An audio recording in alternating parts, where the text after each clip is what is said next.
আসসালামু আলাইকুম এভরিওয়ান, আশা করি সবাই খুব ভালো আছেন। মমস কিচেন ডেইলি ব্লগসের আজকের পর্বে আমি আপনাদের সাথে চলে আসলাম ছাদ বাগানের একটি ব্লগস নিয়ে। তো দেখুন আমার ছাদে কত সুন্দর গাছ। তো একটা বড়ই গাছ দেখতে পাচ্ছেন, এই বড়ই গাছটা হচ্ছে বল সুন্দরী বড়ই। তো বড়ইটা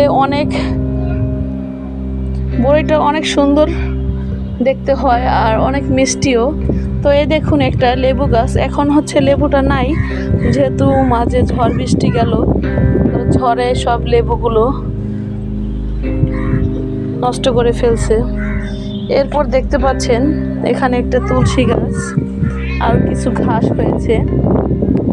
আর এটা হচ্ছে একটা আম গাছ, ঝড়ে দেখতে পাচ্ছেন আম গাছটা কতটা নষ্ট করে দিয়েছে, আম গাছের সব ডালপালা নষ্ট করে দিয়েছে। অনেক আম ধরেছিল গাছে, তো আপনারা দেখতে পাচ্ছেন ফুলের মুকুলের যেই ডাঁটগুলা, তো এগুলা এখন পড়ে আছে শুধু। তো এই দেখুন এখানে পেয়ারা গাছ, তো এই পেয়ারাগুলো ভিতরে কিন্তু লাল হয়, এই যে ফুল আসছে আর এই যে আরও ফুল আছে। পেয়ারাগুলো ভিতরে লাল, অনেক মিষ্টি। পেয়ারার নামটা হচ্ছে মাধুরী পেয়ারা। আর এখানে একটা ডালিম গাছ আছে, অস্ট্রেলিয়ান ডালিম। এই অস্ট্রেলিয়ান ডালিমটা একটু ছোট সাইজের হয়, কিন্তু এত মিষ্টি আর এত সুন্দর একটা কালার আসে। ফল হইলে আমি আপনাদেরকে দেখিয়ে দিব ফলটা কেটে, যে কি সুন্দর মিষ্টি আর কি সুন্দর একটা কালার। আর এই হচ্ছে একটা সবেদা ফল গাছ। তো সবেদা ফলটা হচ্ছে 12 মাসি। এই ফল গাছটায় প্রতি মাসেই ফল থাকে। এখন একটা ফল আছে হইতেছে আর অসংখ্য ছোট ছোট ফুল। তো দেখতে পাচ্ছেন যে কত সুন্দর মাশাআল্লাহ আমার ছাদ বাগানের গাছগুলো। আমি এখন আবার নিয়মিত আসতে পারছি না, তাই গাছের একটু চর্চাটা কম হচ্ছে আর ফুল ফলও একটু কম।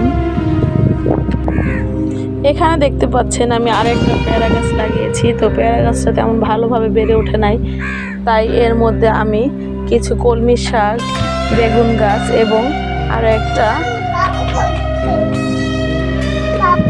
চিচিঙ্গা গাছ লাগিয়ে দিয়েছি। তো চিচিঙ্গা গাছটা দেখতে পাচ্ছেন মাশাআল্লাহ কত সুন্দর হয়েছে। এই গাছটাকে আমি একটা মাচা দিয়ে দিয়েছি সুতা দিয়ে। এখানে আমি লাগিয়েছি ড্রাগন ফল। তো এই ড্রাগন ফলটা লাল হয়, খেতেও খুব মিষ্টি, এটার ভিতরেও লাল উপরেও লাল। এখানে আমি লাগিয়েছি শরীফা ফল গাছ। এটা একটি খুবই সুস্বাদু মিষ্টি একটি ফল, যেটা খেতে খুব মজা। এই গাছটাতে প্রচুর পরিমাণে ফল ধরে, এখনও ফুল আসছে, কিছুদিন আগে ফল হয়েছিল, তো ফলগুলো আমরা খেয়েছি। আর এখানে দেখুন আরও কিছু তুলসী পাতা গাছ লাগিয়েছি। তুলসী পাতাগুলো দেখুন, এটা একটা ঔষধি গাছ, সবার অনেক উপকারে আসে, তাই আমি এটা লাগিয়ে দিয়েছি। যার যার লাগে তারা এখান থেকে নিয়ে ব্যবহার করে। এখানে দিয়েছি আরও কিছু কলমি শাক। তো দেখতে পাচ্ছেন কলমি শাকগুলো মাশাআল্লাহ আমার কত সুন্দর হয়েছে। তো এখানে কিন্তু আরেকটা ফুল গাছ আছে, যে ফুল গাছটায় কত সুন্দর বেরি ফুল ধরেছে। আরও অ্যালোভেরা গাছ লাগিয়েছি। এখানে লাগিয়েছি আনারস গাছ। এই আনারস গাছে কিছুদিন বাদে একটা আনারসও ধরেছিল, সেই আনারসটা আমি বাসায় নিয়ে গিয়েছি, তখন আমার এটা। এখানে আরও আছে একটা আমড়া গাছ, এটা 12 মাসি একটা আমড়া গাছ। এই গাছে সবসময় ফুল থাকে, আমড়া থাকে। এই যে এখনো দেখতে পাচ্ছেন ছোট্ট একটা আমড়া গাছে আছে, এটা বড় হতে সময় লাগে না। এই যে কিছু আমড়া আছে। তো এখানে দেখতে পাচ্ছেন আমার এই করলা চারাটা খুব ভালো ফলন হয়েছে। করলার গাছটা, এটা কিন্তু খুব ভালো করলা ধরে। আমি কিন্তু কোথাও থেকে গাছ কিনে আনিনি, আমরা যে ঘরে বাসা বাড়িতে করলা খাই, এখান থেকে করলার বীজ লাগিয়ে দিয়েছিলাম, তো সেখান থেকে এই করলা গাছটা হয়েছে। মাশাআল্লাহ অনেক করলাও ধরে, অনেক ফুল ধরেছে। তো মাশাআল্লাহ করলা হলে আমি আপনাদেরকে দেখিয়ে দিব। তো এখানে আছে আমার আরও লেবু গাছ, পেয়ারা গাছ, আরও পেয়ারা গাছ। এই যে এখানে আছে বিলাতি ধনেপাতা গাছ। এখানে আছে আরও একটা আম গাছ। এই যে দেখতে পাচ্ছেন আমের আবার মুকুল এসেছে।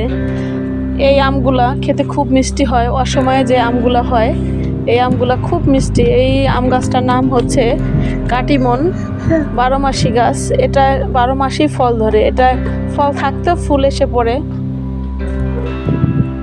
তো এই তো আজকে আমি আপনাদের সাথে আমার ছাদ বাগানের ব্লগটা শেয়ার করলাম। আপনাদের কার কার কেমন লেগেছে বা কোন গাছটা ভালো লেগেছে আপনারা কমেন্ট করে জানাবেন। আর আমার ভিডিওটি ভালো লাগলে অবশ্যই একটি লাইক, কমেন্ট, শেয়ার করে আমার পাশে থাকবেন। ধন্যবাদ সবাইকে।